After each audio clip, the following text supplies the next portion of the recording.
Thank you, and good evening. Good evening. I was parented into the struggle.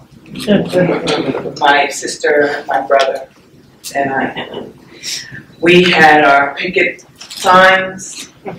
We went on marches. And older, and it was my brother, not me, got arrested. That was the tenor of our home. At the dining room table, we had the conversations about the things that were mentioned here today. That was the topic of our conversation. We didn't necessarily go to the movies or go ice skating or those family vacations. We were talking about what we had to do. They would tell us about their work as artists and activists. And they would literally ask us what we were going to do. And we had to answer. It was real. We had to answer. So there's no wonder that the full expression of myself as an activist is being expressed now during this resurgence of Jim Crow terrorism. A strange fruit refrain. There's no wonder that I am involved as an activist. I was in a stroller when my mother and Juanita Poitier went to the Chrysler building and demanded that African American people be employed. We were in the next room playing when Aunt Juanita and Mommy were planning a summit where the leaders of the civil rights movement could come and meet without the press and make plans, and they actually drafted a Declaration of Human Rights that they planned to present to the United Nations. When we went to stores and we weren't greeted properly, or they put us near the bathroom in the restaurant. Now you know my mother was short, right? She was little, but she was a Harlem street fighter. And when we were disrespected by the ignorance of other people, she would put the merchandise down. She would tell them through her teeth. And she would explain to them why she wasn't going to buy the merchandise. She would also explain to them what they should have done to get her to buy those things. And then she would walk out and we'd have to just walk out. So there's no wonder that I'm an activist.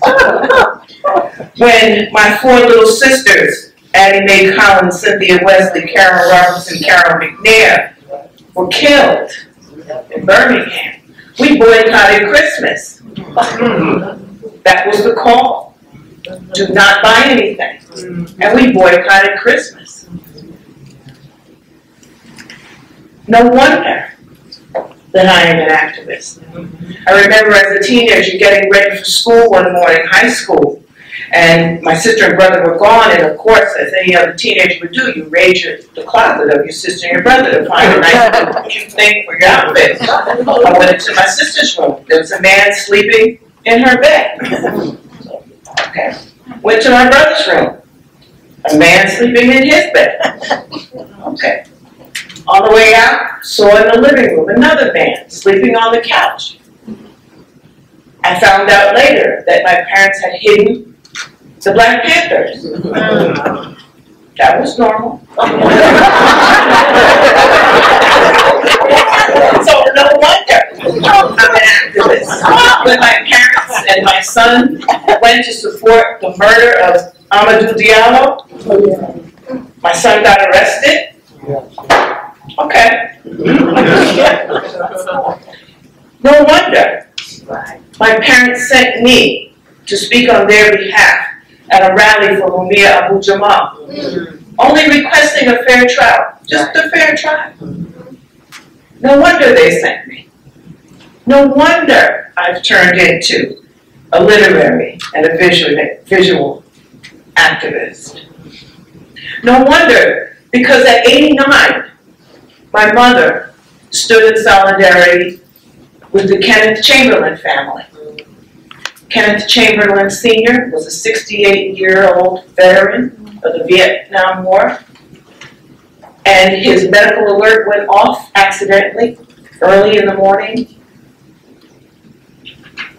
The medical alert company called the police, and when Mr. Chamberlain said that he was okay, it was only an accident, the button was pressed just by accident. They tried to stop the police from coming. They came anyway. And at the end of that morning, Mr. Chamberlain was shot and killed by the White Plains Police. And at 89, my mother stood by their side.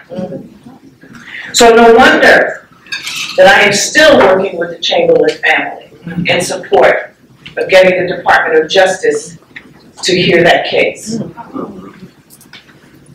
So there's no wonder that I am an activist, and no wonder that my mother was invited to be among such illustrious women.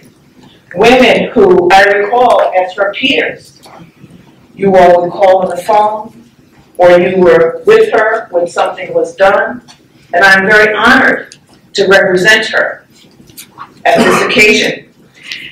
I was 8 when I fit in my mother's shoes, and that was a long time ago. But I could never fill my mother's shoes, nor would I seek to try. But I think it's only fitting that I share with you something that she wrote. And she wrote it not only for you, for women around the world, but she also wrote it for me. It's called Calling All Sisters.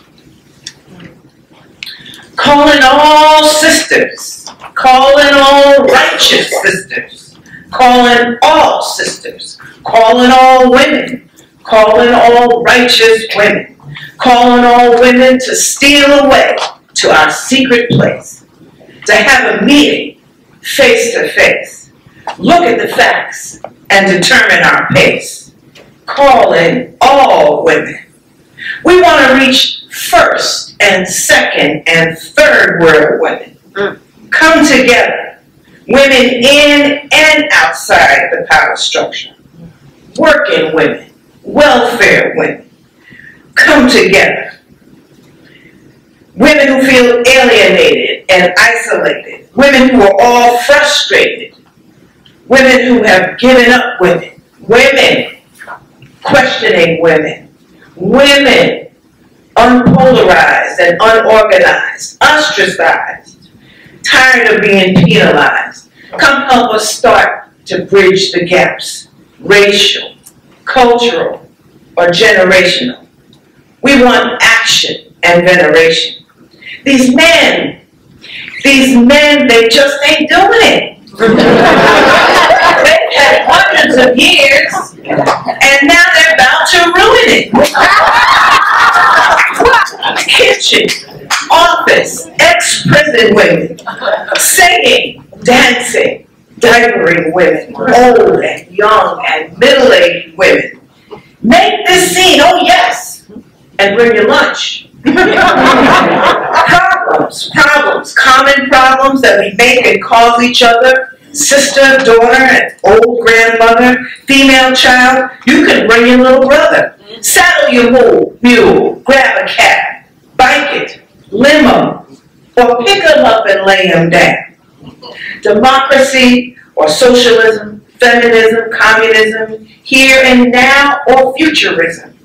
We just can't afford a schism.